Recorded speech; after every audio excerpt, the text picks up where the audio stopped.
Welcome to the Rock Fight, where we speak our truth, slay sacred cows, and sometimes agree to disagree. This is an outdoor podcast that aims for the head. I'm Colin, and today it's all eyes on our public lands. But before we get to that, be sure to come back to the Rock Fight on Monday to get the latest insight into what is happening in the outdoor industry with outdoor industry insider Owen Comerford and outdoor creative and brand guru producer Dave. Both of them join me every week on Monday. Then on Tuesday, check out a brand new episode of Open Container hosted by industry legend Doug Schnitzbahn. You can find the Open Container podcast feed on your favorite podcast app. And lastly, next week, you'll get the final two interviews that Owen and I conducted at GOA Connect. On Wednesday, you'll hear from Eagle Creek's Travis Campbell. And on Friday, celebrate the 4th of July with John Frederick of RAB. And stick around. We'll be right back. Welcome to the Rock Fight.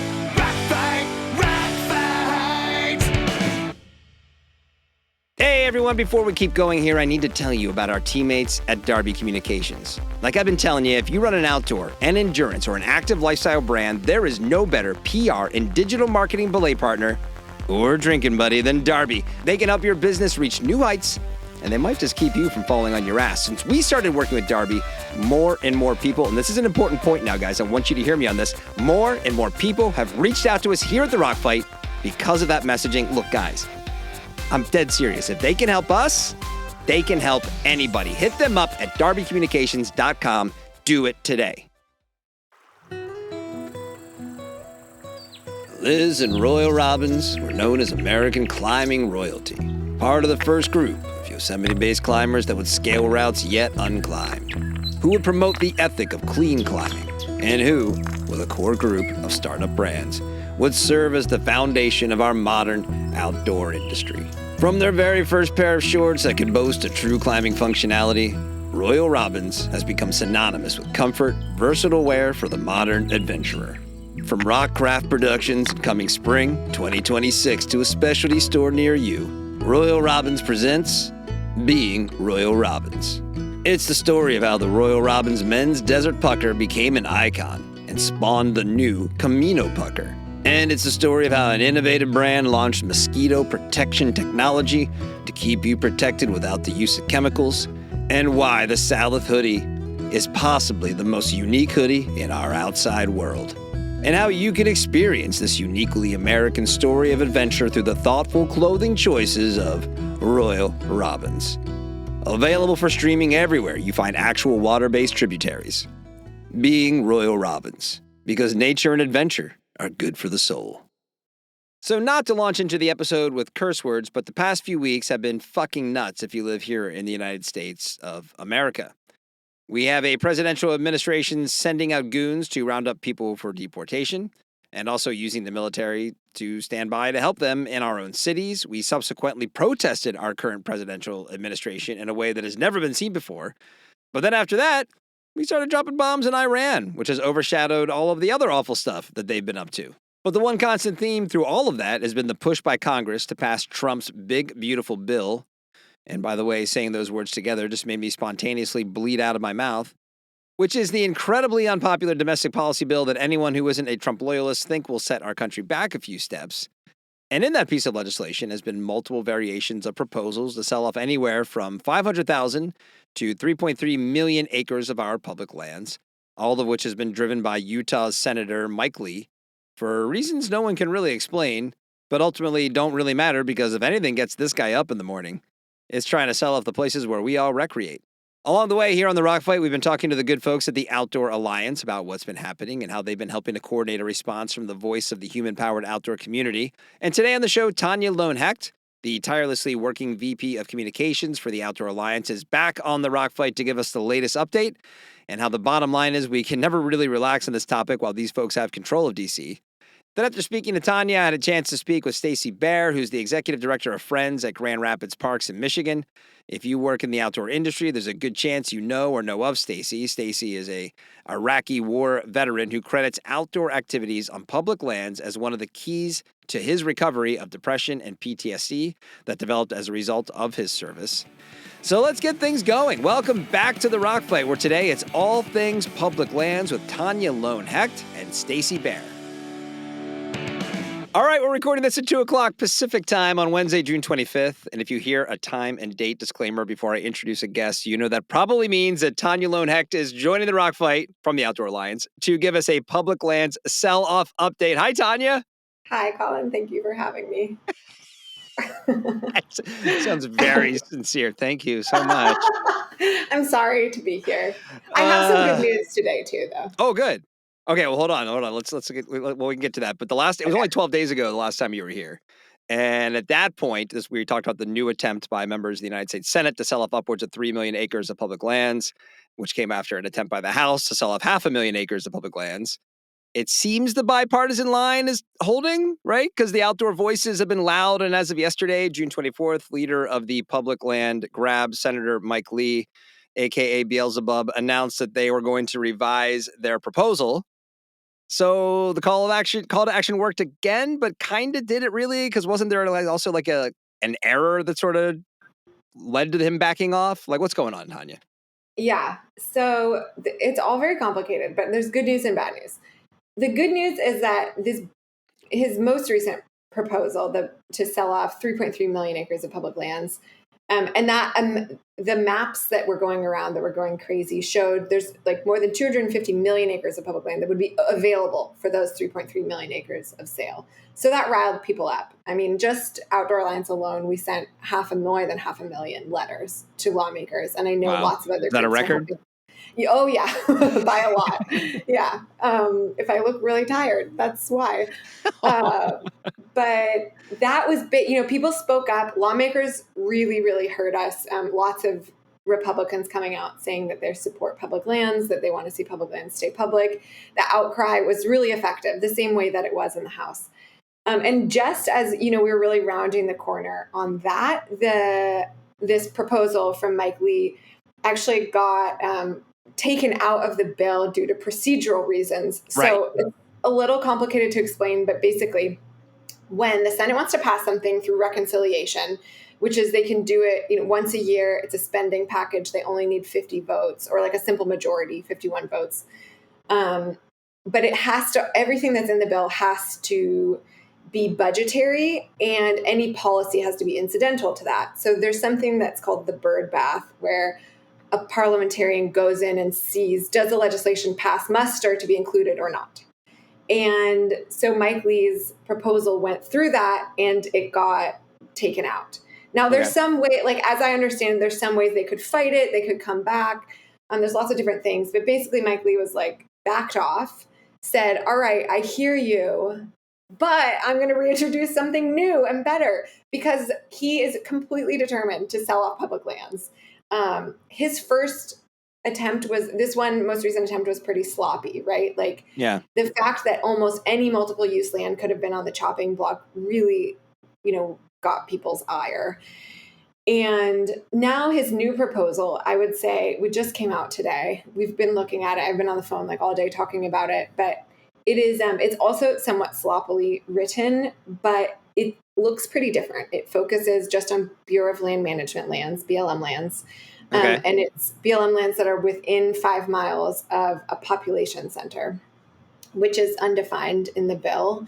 But we're looking at our maps at like towns of 2,500 or more, because that's how the census defines a population center.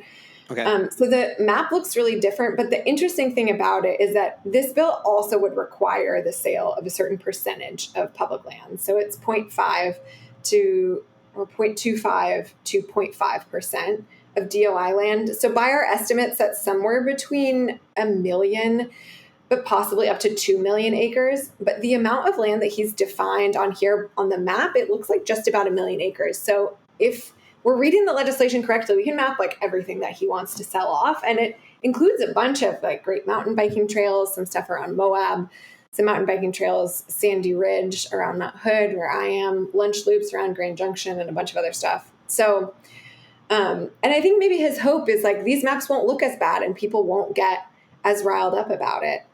But selling off 1 million acres of public land, your trail that you go to after work, that's a big deal. What is this guy's deal? Like, what is the end game? Like, why? I feel like they're probably going to be the bipartisan line, like I mentioned, like people are still sort of, this is the one thing, it's consistent. People are coming out, like putting these differences aside. And it's like, isn't he potentially jeopardizing the other horrible things that they're trying to get done by just continuing to hammer this in? Yes. Like who else is like, oh, Mike, yeah, good idea. I mean, does he have allies? It's interesting. I mean, things are quite partisan now, but he is really out of step with the American public, and he's out of step with his colleagues as well. Which is insane. If anything, they've been pretty good about staying in step with each other. Yeah. I mean, it's interesting. We are hearing that many offices are much more opposed to this than they're coming out and saying. And so people's letters are really, really, really working. I mean, sending thousands of letters to an office has a really big impact because lawmakers feel that they want to get reelected. You know, they don't want people really pissed at them. This is not a winning issue. And I mean, if I were Mike Lee, I'd back far, far away from this. I mean, any sense of what's happening behind the scenes? Is like, you know, is Adam hanging out at the Capitol, like listening in on conversations? We have a little bit of a sense of what's behind the scenes, but not always a ton. I mean, Congress is so interesting because it's really like high school in a way. You know, no single person makes decisions. They're all trading favors. They're all, you know, trying to listen to leadership of their parties, especially when there's a really narrow majority. There's things that an office might feel, but they're not able to say because they don't want to jeopardize some other piece of legislation, maybe that they really care about, that they're doing some trades with. So the behind the scenes, the politics is really fascinating. And I guess it feels like the most important thing to say, though, is like, it really does matter that we've reached out on these issues. And it feels hard. You know, I do communications, so sometimes I feel bad just coming back over and over to people saying, like, you need to keep writing letters, keep calling. Click the link. The link makes it easy. It's not hard. Don't feel bad. Easy. Yeah, it is very easy. But it's making a huge difference. And it can feel demoralizing to play whack-a-mole. You're like, I just stopped this. Why is there another one? But that's just how it works. Well, I think it's easy to do. And also, by the way, like Mike Lee, you've given them a face to this issue. So you are now the villain. So this is just coming out today. What are we expecting next? Well, what's next, as far as we understand it, is right now his new legislation is going through this bird bath process that I explained earlier. Yeah. And then the Senate's going to start voting, probably over the weekend. They do this thing called the Votorama, where they just vote on like a ton of different amendments. They stay up all night doing it. And we'll know a little bit more, hopefully early next week, about whether maybe his proposal will get voted down, maybe it'll get voted in, and then we think the vote on the whole package will happen next week. Now, this could change. No time to waste. Yeah, no time to waste. Like, write a letter today. Do we have an updated link? I have an updated link. Yep, I will send it to you. It'll be in the show notes. Click the link. Keep it going. We do not let up. We cannot let up. By the way, I realized it was less than 2 weeks ago that we were protesting this government. You know, so it's kind of like so much has happened in the last. We started a war with Iran. So it just keeps on going. Yeah, there's a lot. There's a lot happening. Whew. All right. Well, this one's coming up and needs to be addressed now. So make sure we are protecting our public lands. Tania, thanks so much, as always, for coming on the show. Keeping us posted. Thank you again for having me.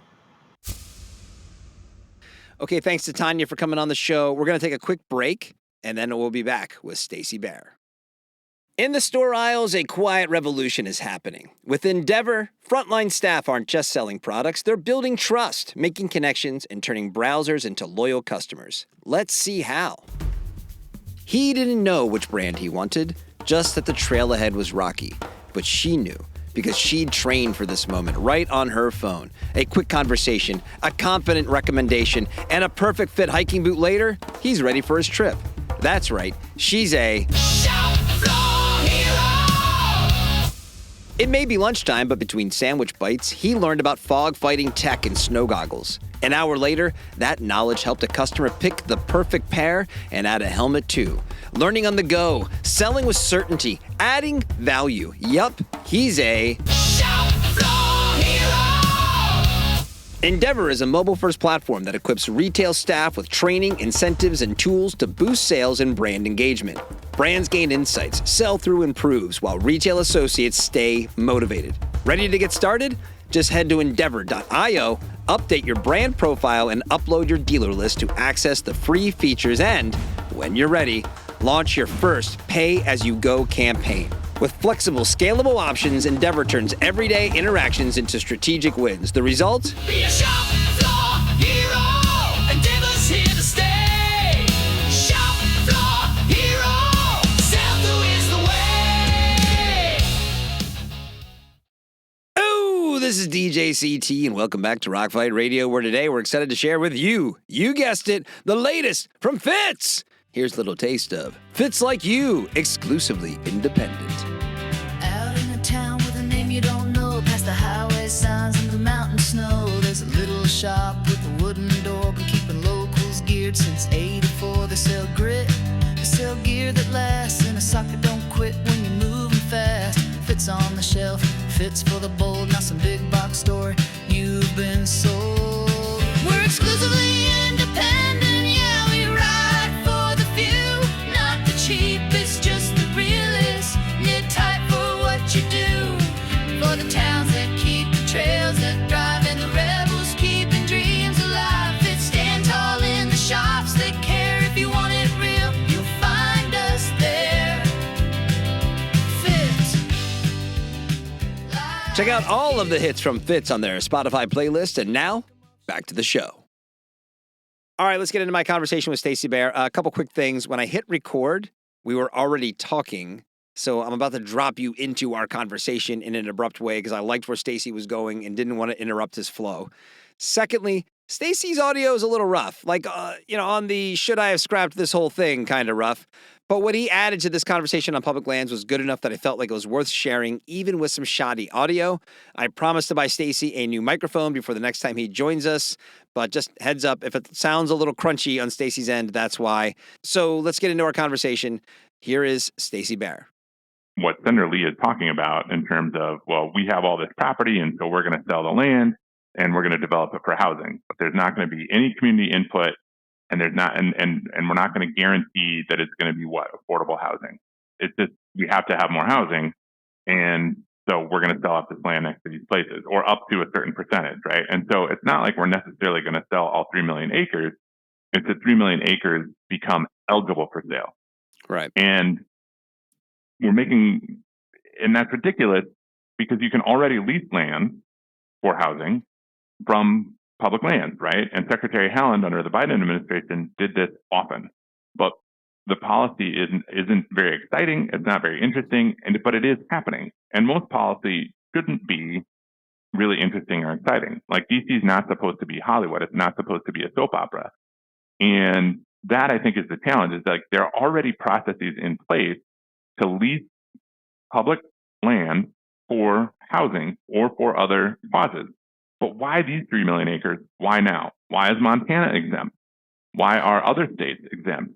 Does this play into, are we going to lose access to public water? Are we going to lose access to headwaters and fishing in this property sale? What does that look like? Are we going to look at, if we've gutted the EPA and we're not going to look at environmental regulation, why aren't we building these right next to existing infrastructure? What's the zoning look like?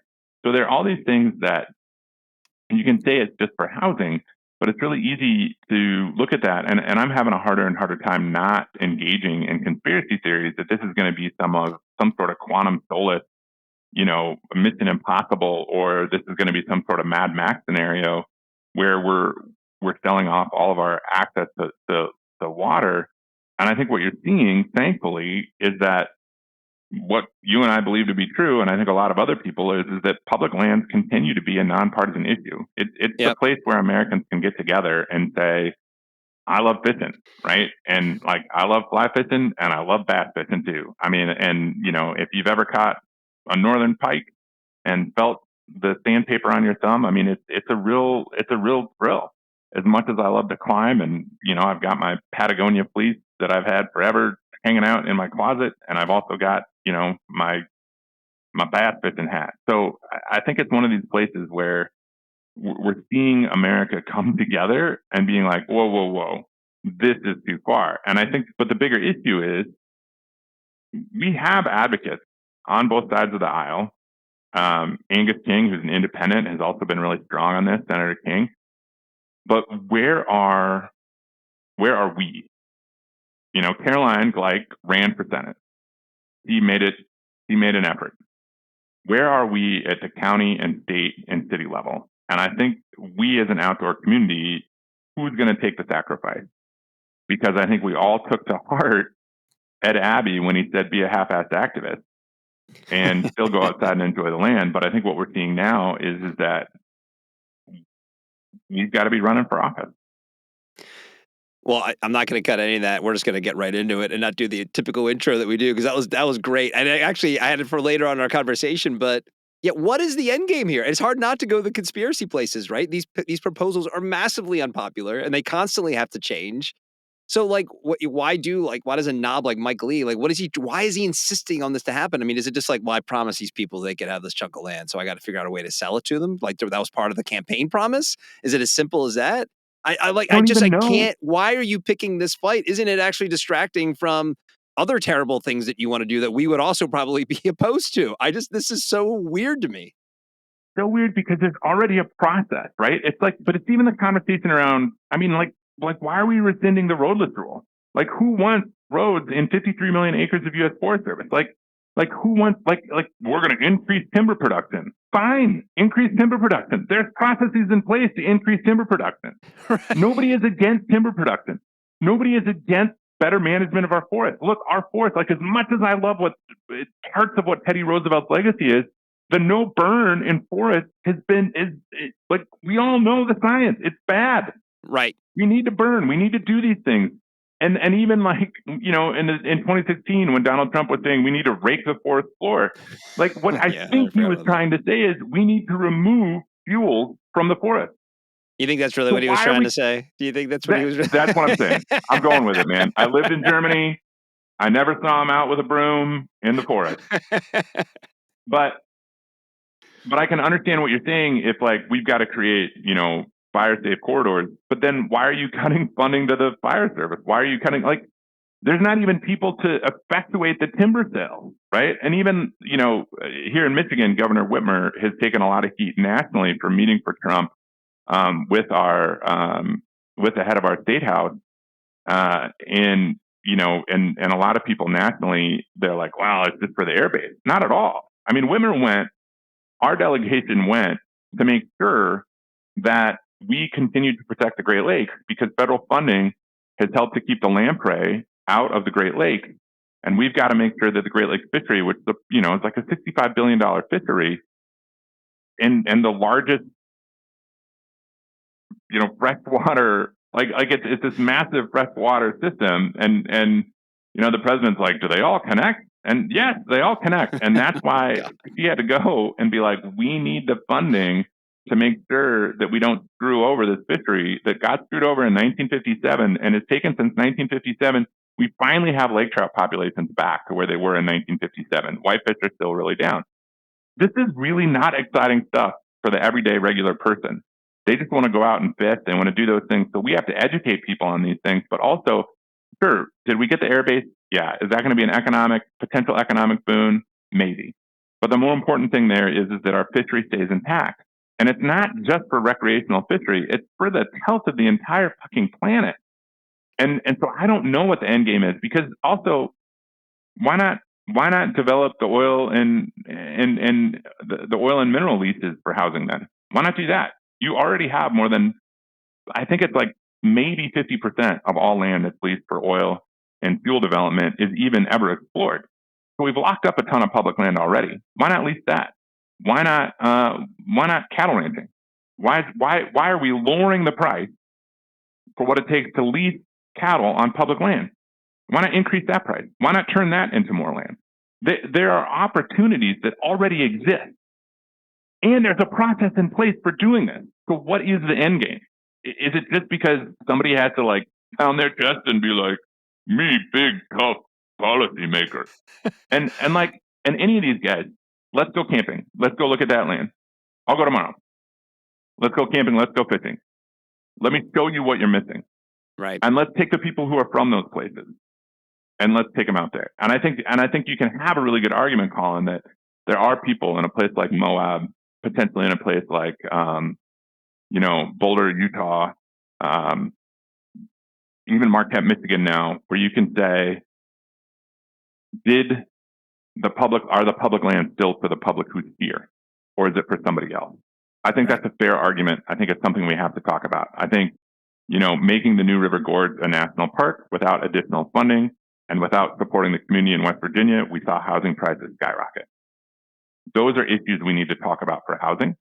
There are policy fixes, there are zoning fixes, but just selling off another 3 million acres or making 40% of public lands eligible for sale, it's not going to create the solution that they think it is. And so that's why it's easy then to go back to the conspiracies of like, what's the end game here? Is it just instead of national parks, Aramark should manage everything? Well, so we mentioned. I'll mention in my intro, but like you're the executive director of the Friends of Grand Rapids Park. So you're in Michigan. You've made being Michigan definitely a big part of your kind of personality and who you are, and kind of like part of your journey. And part of this, when we have these conversations around public lands and everything you're just saying as we kind of open this conversation, right? It feels a little more personal when it's coming from you. Like, why is that? Like, why does this feel so personal to you? Yeah, right. This is the problem, Colin. You and I have become friends, and so now it's a problem in that I'm just like willing to go down all the tangents in my head, right? I mean, we could be discussing, the Detroit Tigers lineup if you want to go there. Feels like we're going to have a great season, having a good year, having a great year. Yeah. And we don't know what to do with that in Michigan. Like the Lions are good, the Tigers are good. Now we have to pay attention. Pistons had a decent season, didn't they? They were all right. The Lions did. The Lions. No, Pistons. I said the Pistons. Oh, also, fuck you. Yes, the Pistons had a great year. And then, I mean, what happened in the playoffs? Anyway, yeah. So I think the connection, why it's so deeply personal to me, and also the connection from, why do I, as somebody who works on city parks, care so deeply about our national parks, is because it's the thread that runs through there. Very few people understand the difference, nor should we ask them to necessarily understand the difference between a city park all the way to a state park or a national park. Different funding, and different experiences, sure, to a point. But we have to focus on what's that user experience across groups, right? And what's that user experience across landscapes. And public parks are where most people are going to get their all. Most people are going to find their time outside and their connection outside in their municipal or county park first. And then it's that national park. Then it's that national forest or that BLM land or that dispersed primitive camping. And for me, like I fought for this country. My dad backed his signature when I was 17 years old to the recruiter in Oxford, Mississippi, where I was going to college, to make sure that I could sign up and the blank check of my life was given over to the United States people to fight and swear and protect it, to swear my life, protect and defend the Constitution. I fought for this country. Thousands of people before me, thousands of people currently, thousands of people after will fight for this country. Public lands, you can make all sorts of arguments about public lands. Abstract Wild does a good job of laying out some of the negatives of public land. Yes, we took these lands from an indigenous community that was here before us, varied indigenous communities. Those are all conversations that need to be happening. And we still have this public land apparatus. We can still get out there. It is the best thing in a fucked up system that we have. That's what I fought for. I came home. I healed on that land. It was people inviting me out to a county park in Boulder, Colorado, where I had my first experience climbing. But even before that, living in Philly and one of the best municipal park systems in the country, in that park system, just having lunch, having a light hike.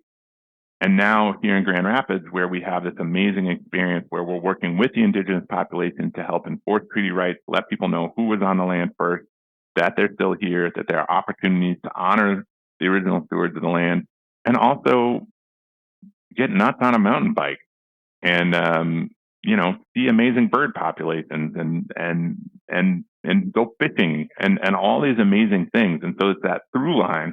An attack on any of our public lands is an attack on all of our public lands. And people love to say thank you for your service. But if they're not out there fighting, but then like, okay, what are you doing? What are you doing to Yeah, show right. gratitude? Because gratitude is an active process. Reciprocity to the land is an active process. Not everybody has to fight for public lands like I want them to per se, but engage in the process of public dialogue and policy dialogue. Does it feel like not to get into like a prediction, but it just, we have the bill comes out of the House. We're like, that got defeated. Now this coming up. Well, there's a setback. We're recording this on the 25th. There's a setback yesterday. We know that was more of a legal setback than like a change of opinion about anything. So, there's going to become and then. It feels like this is just probably not going to go away. And if you look at the history of Mike Lee, like this has been a bugaboo for him for how long? How do you feel like at some point he manages to squeak something through? Or do you feel like we have the ability to kind of, with our collective voice to kind of keep that at bay? You have Senator Daines from Montana, and you have Senator Ritt and Senator Crapo from Idaho. They've all come out and said we're against it. You have Representative Zinke, who said this is his San Juan Hill, right? Like, and I've met Ryan several times, from a public lands perspective and a hunting and outdoor recreation perspective, and his commitment to public lands and his commitment to the veteran community. Representative Zinke and I are on the same page. And I've had great conversations with Senator Ritt over the years. He wouldn't remember who I am, but I've spent a lot of time in his office, and I've always enjoyed the conversations, and before him, Simpson. And so there are champions that I don't think want to see this type of thing happen. And I think that's also one of the things why Montana's exempt, is because, Senator Lee is trying hard to ameliorate Zinke and knows that if Montana's exempt. But I hope Representative Zinke continues to be the champion. I hope Senator Daines, who is a champion for our public lands, and the delegation from Idaho continue to push this. I got to think Senator Kennedy understands the value of public lands in a place like New Orleans, where he represents Louisiana and New Orleans and throughout that state. Army Corps of Engineers, critical public lands down there. Same thing with the Tennessee Valley Authority. But we don't tie always the Army Corps of Engineers, public lands management, the Bureau of Land Management, and to these other places. And it's up to us to help educate people and let them know what these intricacies are. And I think it's easy when you're so deep into it to come off condescending to others who don't understand. And I think that's my fear, that we do that. And I feel like, I know there are times probably people have had those conversations with me and they're like, calm yourself, buddy. But I mean, these are the places where I've healed. These are the places like I am alive. I am still alive. I woke up today because of our public land. Right. I woke up to get to work on our public land here in Grand Rapids, and also to get to work, on my lunch hour and before and after work, to make sure that as many people as possible know that our public lands matter, regardless of who's managing them. And I got to think Senator Murkowski and Senator Kennedy, Senator Murkowski from Alaska and Senator Kennedy from Louisiana are not going to vote for this. I've talked to a few people who say there aren't the votes in the Senate, but people aren't just going to come out and say it yet. Right. And I think across the board, as we see, these chest thumping maneuvers, they're just designed to intimidate and frighten us into inaction. And I think right now what you're seeing is people are unwilling to be stopped. They're unwilling to be unheard. And I think a lot of people who felt they were unheard voted for this administration and are now realizing that a lot of this administration is not that interested in what they have to say. Yeah. And I think if you see even, Joe Rogan tweeting our very own Jess Turner, and in support of public land. And so that was kind of crazy to hear that happened. Right? Yeah. Yeah. like Joe Rogan said Jess Turner's name. That's bizarre. Yeah, he tweeted her quote on Instagram or something like that, and I've reached out to everybody I know to say, hey Joe, let me onto the podcast, let's have this conversation, or let's go fishing, let's go mountain biking. And I know Joe has hunted on land. I know he spent a lot of time in Utah. I know he gets the value of public land, so we need those type of voices. Obviously it's good.